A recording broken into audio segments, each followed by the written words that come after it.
Kasus pemerkosaan Vina Cirebon yang terjadi sewindu yang lalu naik kembali. Kasus itu naik yang membuat repot kepolisian karena film. Kasus Vina mengantarkan kita mengingat kembali peristiwa yang sama yang tidak kalah tragis dan kelamnya. 54 tahun yang lalu, di bulan September di tahun 70, si korban yang sudah diperkosa oleh para bandit anggota keluarga elit bajingan itu nggak hanya nggak dapat keadilan, justru sebaliknya si korban dituduh balik oleh polisi sebagai the girls-nya komunis. Polisi nuding si korban sebagai anggota gerwani. Nggak sampai di situ saja. Si korban juga jangankan mendapatkan keadilan, boro-boro si korban justru dijebloskan ke tahanan oleh polisi karena dituding nyebarin berita bohong tentang pemerkosaan dirinya. Saya Muhyiddin M. Dahlan, dokumentator Partai Clear seperti Anda tahu dari Warung Arsip. Jas merah, inilah serial siksa Orba Sumbangan Jogja. Sum Kuning yang Malang diperkosa, dituding gerwani dan dijebloskan ke tahanan karena dituduh menyebarkan berita bohong. Adalah pertama-tama dan pada tahap utamanya membangun jiwa bangsa.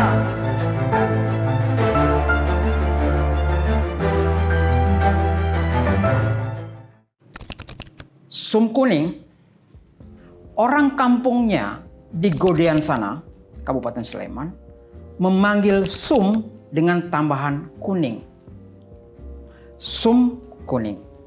Bukan karena Sum anak bawangnya Golkar yang saat itu sedang melakukan konsolidasi awal untuk memenangkan demokrasi Pancasila. Bukan. Kuning disematkan ke nama Sumariem karena kulitnya kuning langsat.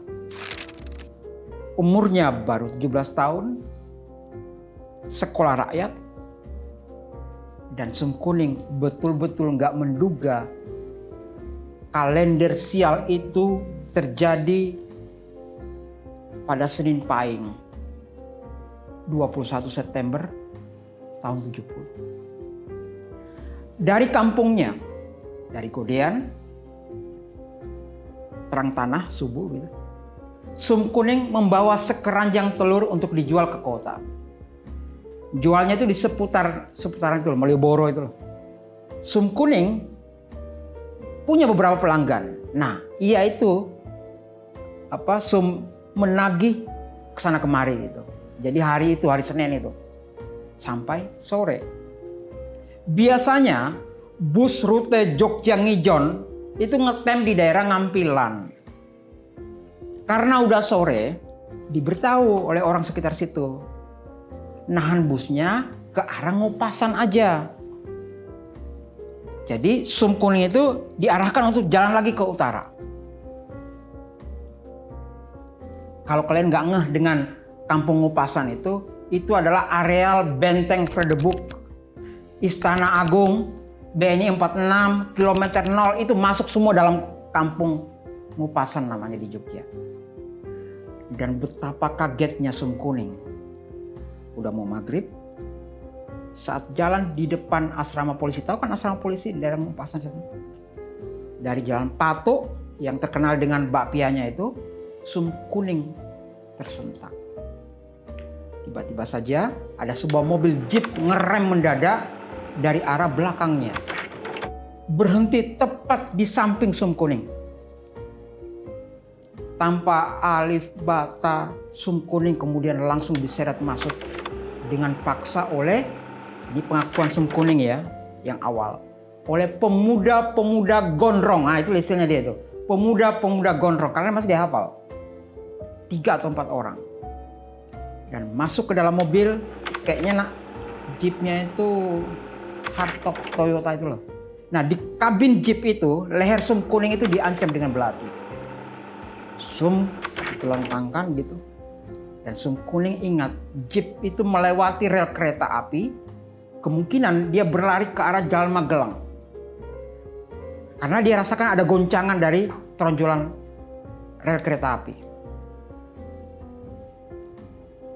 Yang diingat Sum Kuning sebelum kesadarannya punah adalah mukanya disumpal oleh kain basah. Sum Kuning tidak tahu bahwa itulah kain bius. Di dalam jeep yang sedang berjalan itulah malam-malam Sum Kuning diruda paksa secara biadab dan tubuhnya dilemparkan saja di pinggir jalan. Beberapa waktu kemudian Sum Kuning tahu bahwa ia dibuang ke daerah Gamping dan gak jauh dari poros Jalan Jogja, Wates, Purworejo. Bukan saja diculik dan diruda paksa, pemuda bajingan Jogja ini juga merampok uang jualan telur Sum Kuning. Subuh hari dengan tertatih dan menahan rasa perih di selangkangan, Sum Kuning akhirnya ambruk di rumah keluarga Sulardi yang menjadi langganan telur-telurnya. Sulardi inilah yang kemudian pertama kali mengontak wartawan KR Kedaulatan Rakyat dan Minggu Pagi. Dan dari dua jurnalis ini, dari media yang seatap ini, cerita Sum Kuning kemudian mengalir sampai jauh. Sampai ke Istana Merdeka, sampai Kapolri Jenderal Hugeng Iman Santosa mesti turun tangan. Tapi stop sampai di situ dulu. Mari kita berpindah ke polisi. Cerita polisi beda lagi. Sum Kuning diperkosa, itu karangan. Sum Kuning diculik, itu juga karangan. Sum Kuning begini dan begitu, itu semua karangan, kata polisi. Yang benar menurut versi polisi adalah Sum Kuning ditersangkakan karena telah menyebarkan berita bohong. Yang itu mengganggu ketertiban umum.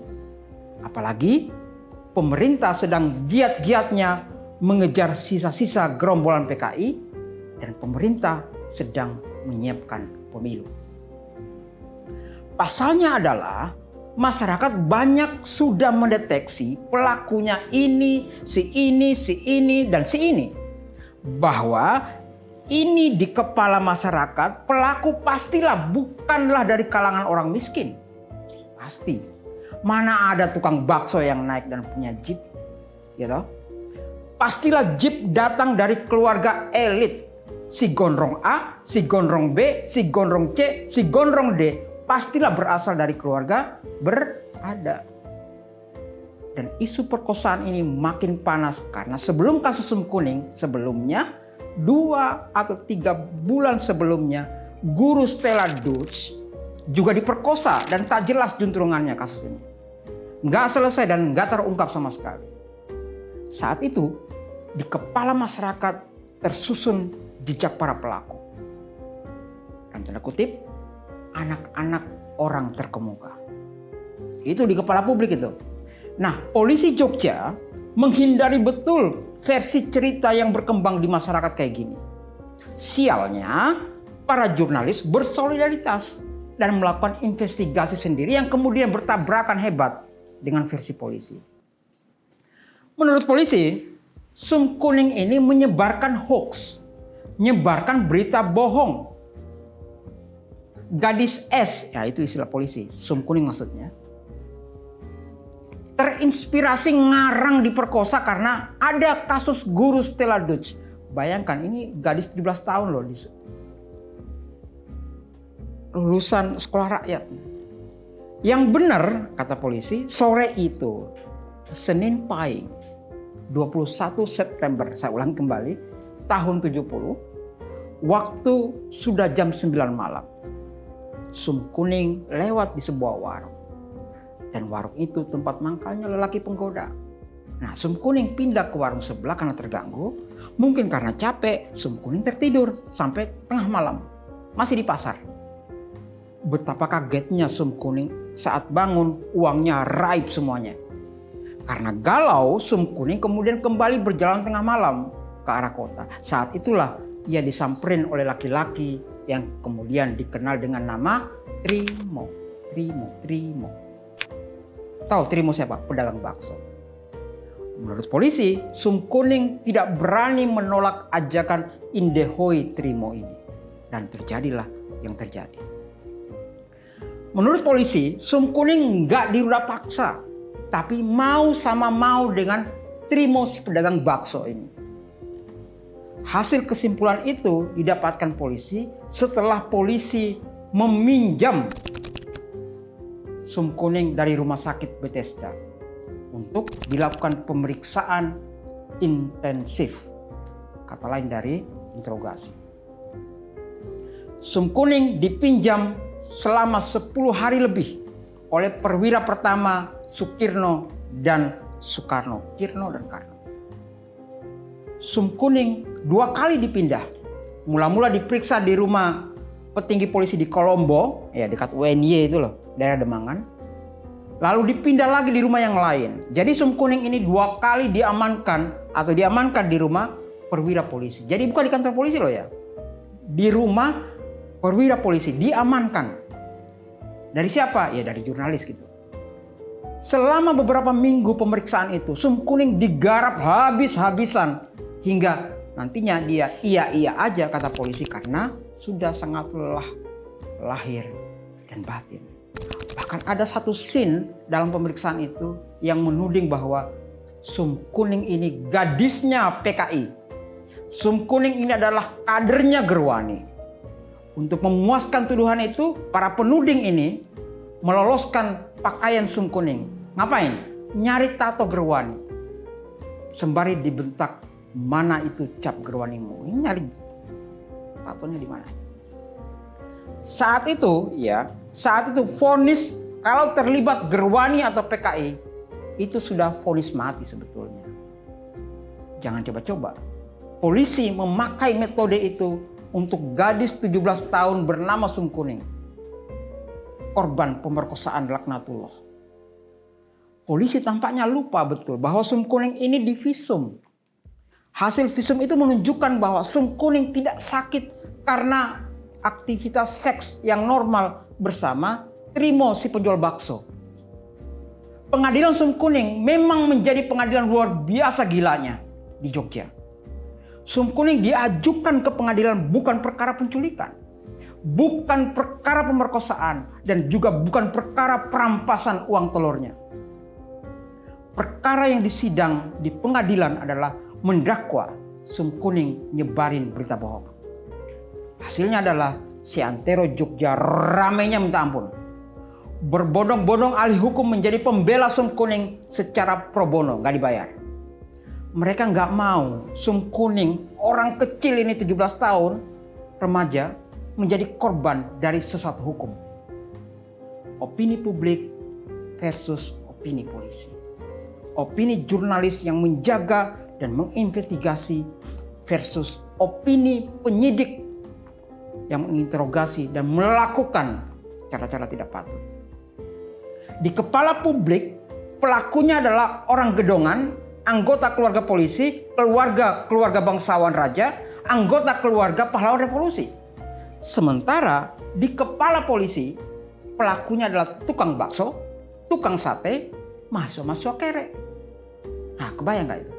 Dan 2 opini ini bertarung di dalam gedung pengadilan dan di luar gedung. Ada juga jurnalis yang kemudian ditangkap polisi.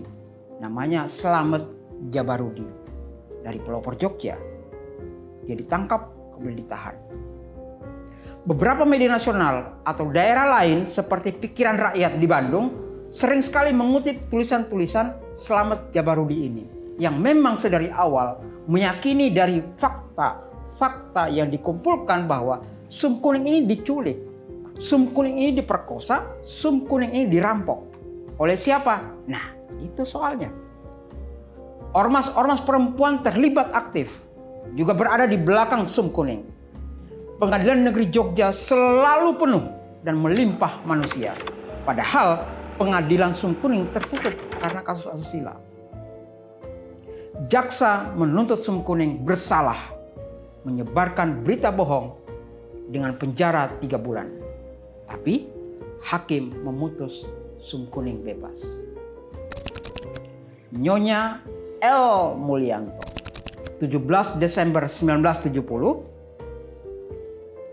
perkara pidana nomor 424/1970, Pengadilan, saya bacakan di sini aja supaya nggak salah. Pengadilan Negeri di Yogyakarta yang mengadili perkara kejahatan telah menjatuhkan putusan dalam perkara terdakwa nama Sumariem alias Sum Kuning, bangsa Indonesia, umur lebih kurang 17 tahun, perempuan, dilahirkan di desa Jetak, Kelurahan Sidokerto, Godean, Dati 2 Sleman. Belum ada kabupatennya. Daerah Istimewa Yogyakarta, tempat tinggal terakhir desa Jetak. Memutuskan, menyatakan bahwa terdakwa tersebut bernama Sumariem alias Sum Kuning, oleh karena tidak terbukti kesalahannya, maka membebaskan terdakwa tersebut di atas dari segala tuduhan, menetapkan bahwa biaya-biaya dalam perkara dipikul negara, memerintahkan mengembalikan barang-barang bukti yang berupa 1 helai kain panjang kepada Sumariem alias Sum Kuning. Demikian diputuskan di muka umum Kamis 17 Desember 1970.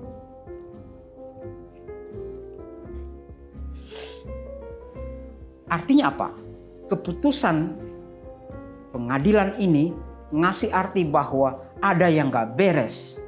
Bahwa dari kasus Sum Kuning mulai kemudian dipikirkan perlunya sains baru yang saat itu sangat mahal. Teknologi sidik jari atau deaktiloskopi. Jadi kalau Anda ingat, ada sidik jari perlu polisi. Ingat Sum Kuning. Saat itu dipikirkan. Urusan Sum Kuning juga kemudian bukan lagi urusan Jogja. Ia menjadi urusan nasional. Ini malpraktek kepolisian yang sangat memalukan. Hugeng Iman Santosa dipanggil ke istana oleh Presiden Soeharto. Dia diperintahkan membereskan soal malpraktek hukum Sum Kuning ini. Perintah Hugeng ke Jogja, geraklah, the sooner the better. Pencopotan polisi-polisi yang terlibat kemudian dilakukan. Dan Din 096. Saya cari-cari Dandim ini apa, akronim dari apa gitu. Tapi kayaknya Dandim ini ya kepolisian kayak Kapolres lah itu. Dandim 096 Jogja. Komisaris Besar Indrayoto kemudian dimutasi. Salah satu hasil dari perintah the sooner the better dari Jenderal Hugeng adalah beberapa kemudian kalangan atas yang sebelumnya jadi bulan-bulanan opini publik mengeluarkan responsnya. 1. Kombes Polisi R. Sutarjo, sosok yang cukup getol memenjarakan Sum Kuning karena penyebaran berita bohong. Dia akan menyerahkan menantunya untuk diperiksa jika dibutuhkan penyidik. Sutarjo adalah Kepala Humas Markas Besar Angkatan Kepolisian, Mabak. Dia juga bekas Dandim 096 Jogja yang digantikan Indrayoto. 2. Sri Paduka Paku Alam 8 menyatakan, bila mana putranya ternyata terlibat, maka diserahkan kepada yang berwajib.